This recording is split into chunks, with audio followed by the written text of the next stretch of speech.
भाव आएगा। एकदम से अगर आपने ब्रेक लगा दिया और आपने कहा कि मैं संतोष भाव में आ गया और आपने अपने अंदर समभाव लाया नहीं, तो वो संतोष आपको अंदर एक असंतोष पैदा कर देगा। तो आचार्य ने बड़े वैज्ञानिक ढंग से हमारे लिए एक ज्ञान दिया, सम संतोष जलेण। समभाव के साथ में संतोष भाव आता है, विषम भाव के साथ संतोष नहीं आता है। तो आपको क्या करना पड़ेगा, पहले अपने अंदर एक समभाव रखते हुए अपना एक टारगेट बना लेना पड़ेगा। अब आपने सोच लिया, मान लो मेरे पास 20 करोड़ आ जाए, मेरे पास 100 करोड़ आ जाए, भगवान क्या कहें, आपके भाग्य से ही कहेंगे। मान लो आपने वो टारगेट अचीव कर लिया, आपके पास 100 करोड़ हो गए। अब क्या होगा, आप ये सोचेंगे कि इन 100 करोड़ का जो हमारा एक स्टेटस बना है, अब इसको मेंटेन करने के लिए हमें आगे भी प्रोग्रेस करनी पड़ेगी, नहीं तो ये नहीं बनेगा, ये नहीं चलेगा। क्योंकि पीछे से अगर धक्का लगता है तो वह धक्का हमारे लिए इसी भाव के साथ लगता है कि हम अब इसमें भी संतुष्ट न रहें, हम थोड़ा सा और आगे बढ़े। तो फिर मन में विचार आता है, पहले सोच लिया, मुनि महाराज के समक्ष हमने नियम ले लिया था कि महाराज बस 100 करोड़ का आसामी हो जाऊंगा तो फिर काम हो जाएगा, संभव आ जाएगा। चलो अब बड़े हो गए हैं, 4 साल बाद मुनि महाराज के पास फिर चलते हैं, फिर शिविर में चलते हैं, फिर महाराज से प्रार्थना करेंगे कि महाराज थोड़ी सी मेरी मर्यादा और बढ़ा दो, 100 से 200 करोड़ तक कर दो। ये विचार जब आपके अंदर आएगा तब आचार्य कहते हैं अब आपके लिए यह लोभ बढ़ रहा है। सुन रहे हो, लोभ अब बढ़ रहा है। आपने अपने मन के अंदर जो विचार किया था वो विचार पूर्ण हो गया, ये आपका समभाव है, और समभाव होने के बाद में अब आपको संतोष भाव में आना है। तो आप अपने उस लोभ को जीत पाएंगे। कभी कभी ऐसा भी होता है, किन्हीं किन्हीं के साथ जो पुण्यवान जीव होते हैं उनके साथ ऐसा भी होता है कि वो कुछ करें या ना करें, अगर पुण्य की वृद्धि हो रही है तो धन की वृद्धि भी होती चली जाती है। सुन रहे हो ना, आप लोगों को बहुत पुरुषार्थ करके कुछ अर्जित करना पड़ता है।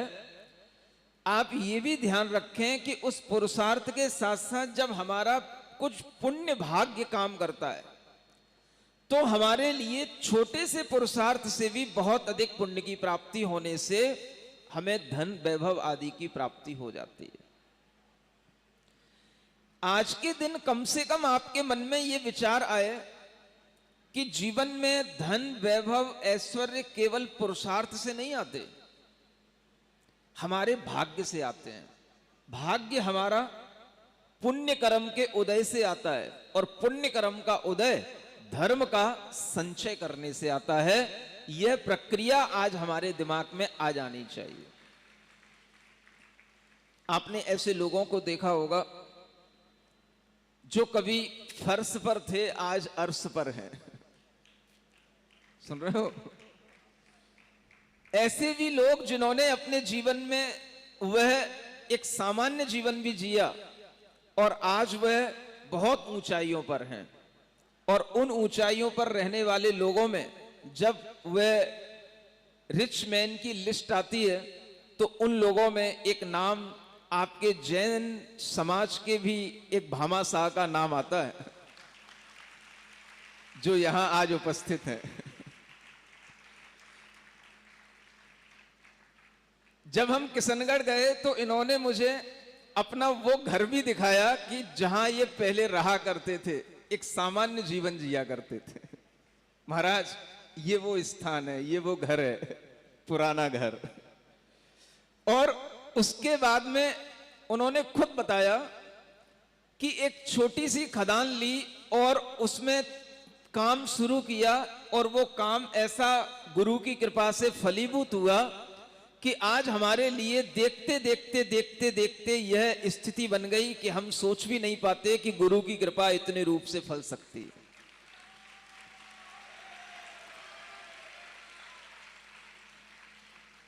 यह पुण्य भाव जब अर्जित होता है तो छोटे से पुरुषार्थ से बड़े बड़े लाभ मिल जाते हैं।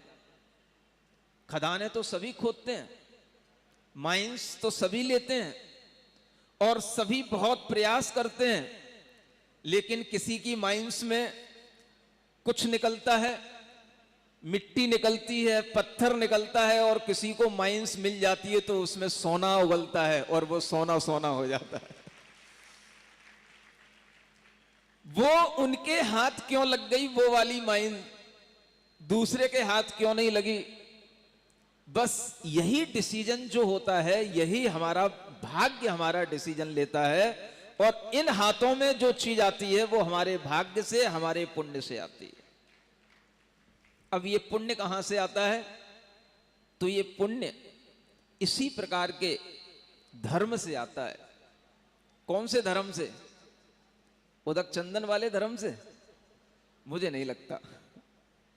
कौन सा धर्म? क्षमा भाव का धर्म, ऋजुता का धर्म, मृदुता का धर्म, सरलता का धर्म, निर्लोभ भाव का धर्म। ये बड़ा धर्म है। इस धर्म को अगर भीतर धारण करोगे तो तुम्हारे भी बल्ले बल्ले हो जाएंगे। ये बड़ा धर्म है। इसलिए आप देखना कि जो लोग इस तरह की ऊंचाइयों पर होते हैं उनके अंदर ये भाव आपको मिलेंगे। अच्छे पदों पर रहने वाले लोग, अच्छे व्यवसायी लोग, अच्छे जो रिचमैन होते हैं, आप देखना वह अपने आप में बड़े सरल होते हैं, बड़े निर्लोभी होते हैं, लेकिन उनके पास में धन की कमी नहीं होती है और फिर भी वो निर्लोभी होते हैं। समझ में आ रहा है? जैसे मैं आपके लिए इन भामाशाह का बात कह रहा हूं, उसी तरह से विश्व में जिनका नाम जाना जाता है, बोरेट, एक नाम सुना हो आपने कभी? सुनते हो? हाँ, आप ही सुनोगे, हम क्यों सुनेंगे? हमें तो आप ही सुना जाते हो। जो विश्व के अमीरों में कभी पहला नंबर कभी दूसरा नंबर आता है, ऐसे उस वॉरेन बफेट के बारे में मैंने एक आर्टिकल में पढ़ा था कि वो अपने जीवन में इतनी ऊंचाइयों को प्राप्त करने के बाद भी आज भी अपना पुराना घर जहां है वहां पर एक सिंपल घर में रहता है। उसके घर में, उसके ऑफिस में कोई सुविधाएं नहीं, कोई कंप्यूटर तक नहीं, कुछ भी सुविधाएं नहीं, और वह सामान्य से घर में रहता है। अपना जीवन इतनी सरलता से जीता है। घर में स्वयं भोजन बनाना, स्वयं भोजन करना और सब कुछ सरलता से जीवन व्यतीत करते हुए, न कोई टेंशन, न कोई आपाधापी, केवल अपने ऑफिस में सुबह 2 घंटे के लिए जाता है, सिर्फ चीजों को देखता है, मैनेज करता है, कुछ गाइडेंस देता है और फिर वापस लौट करके आ जाता है और सामान्य तरीके से बिल्कुल अपना जीवन जीता है। सुन रहे हो ना आप लोग? आपकी दौड़ धूप और इतने बड़े लोगों की दौड़ धूप देखो आप कितनी कम होती है। मैं आपको एक और अच्छी बात बता रहा हूं, अगर कान खुले हो तो अपने हृदय में रख लेना।